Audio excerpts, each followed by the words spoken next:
One eternity later. Ayan na uli, magbabaklas tayo ng makina ng Yamaha STX.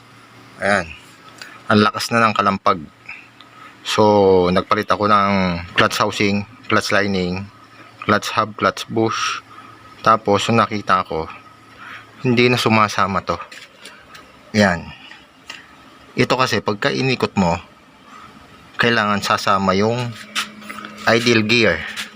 Yung pagka sinipa mo itong kickstarter ay yun ang sumisipa naman doon sa clutch housing para umandar si makina. Itong piston ay magtaas baba. So hindi na siya sumasama. So malamang na ito ay putol doon. Ayan. So babaklasin natin at pakita ko na lang sa inyo na kung paano ko ginawa. Gamit ang impact, tinanggal na natin yung 4 na tornilyo dito. Ito naman yung allen wrench. Ito naman, impact din ang ginamit ko. Ayan na yung tornilyo. Ayan. Ito naman yung 4 na nasa ibabaw. At ito yung naan dito. Ayan. Yung takip naman dito, allen wrench. Ayan. So ito yung mga ginamit ko, impact. So yan. So ito, tatanggalin na lang natin yung chain para ito mahugot. Okay, hugutin natin at baka hugutin pa ng iba, di ba? So kailangan meron kayong ganitong puller para makatanggal nyo yung sa magneto. Ayan, may 3 tornilyo yan mga katoda. So kailangan meron din kayo nyan at meron din kayo nito pantanggal ng circlip. Ito yung 3. Ayan. Okay. Bye-bye. Ayan, natanggal ko na yung head, yung black, pati piston, at saka to. So, yan, para matanggal mo yung chain, ginamitan ko nito. Yan, nabibili ito sa Shopee o Lazada. Ganito. Para kawitin mo itong para madali sa akin, ganun. Tapos piston, natanggal ko na rin. Pinaplastic ko yung mga tornilyo at pinapakailman ng aking alaga. Ayun yung aking alaga. Ginangat-ngat at kung saan dinadala. Ito yung lock ng piston. Ayan.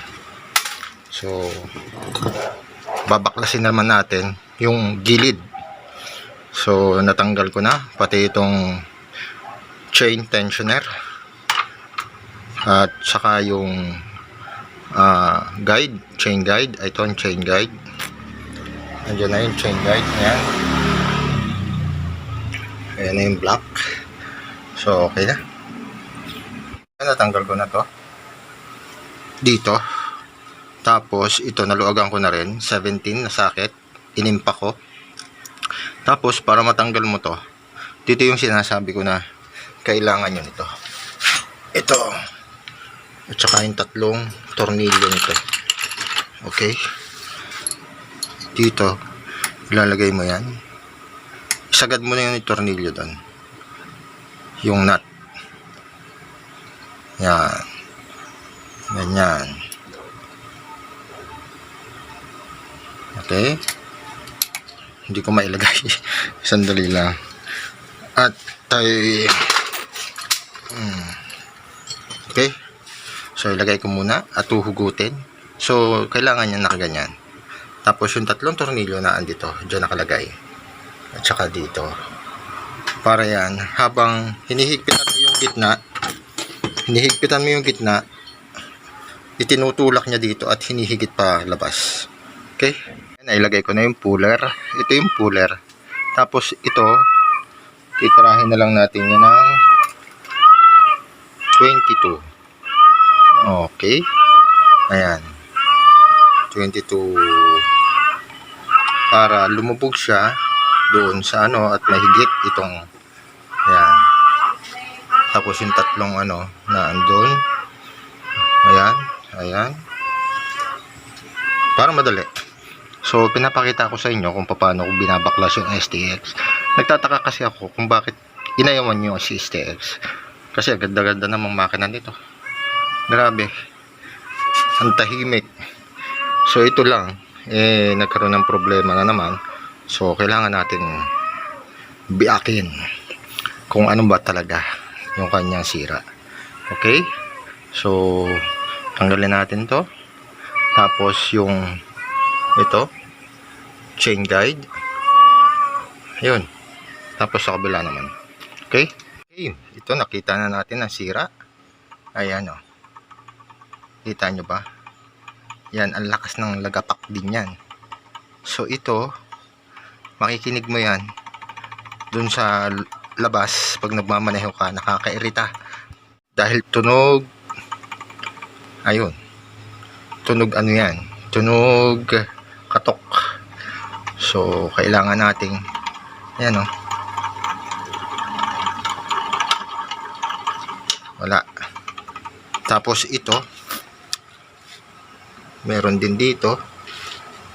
So siguro ito ang bibili natin, main shafting. At saka ito,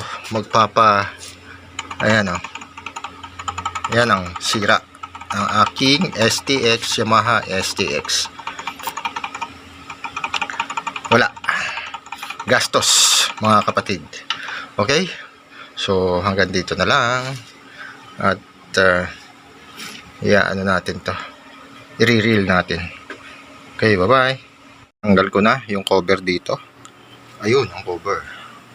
So dito, para matanggal mo naman, kailangan mo ng 8mm, tapos mahuhugot mo to.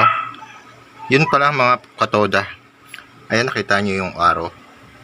Yung arrow na yan, meron itong palatandaan, nakaasawa nito yung clutch wheel, ito clutch bush. Yung clutch wheel na yon may tuldok, so kailangan katapat niya ito. Okay, para hindi kayo magbaba, tanggal kabit, dahil pagka nabuo nyo na yung makina at dito nagkamali kayo, walang dala. Okay, so yun lang. So tatanggalin natin yan, pati ito. Ayan. So itong housing, para matanggal mo naman, gumawa ako nito, improvise. Ayan, ito yung clutch steel doon sa clutch lining. Okay, winelding ko para makontra. Okay, so baklasin muna natin. Matoda yung sira. Ito, ayan, putol. Ito ay para dito. Ayan, dapat yan buo. Ayan, o, pinagputulan, o. Yan ang sira. At saka ito, yan ang sira. Ang lakas ng tunog. Yan ang mga sira. Tapos palit na rin tayo ng bearing at saka oil seal. Yan mga bearing yan. Ito naman yung laman nito. Ito. So hiniwalay ko na para maghanap ako nito. At ito ay ibabalik na lang natin sa mga susunod na panahon. Okay? At kakanbas muna tayo.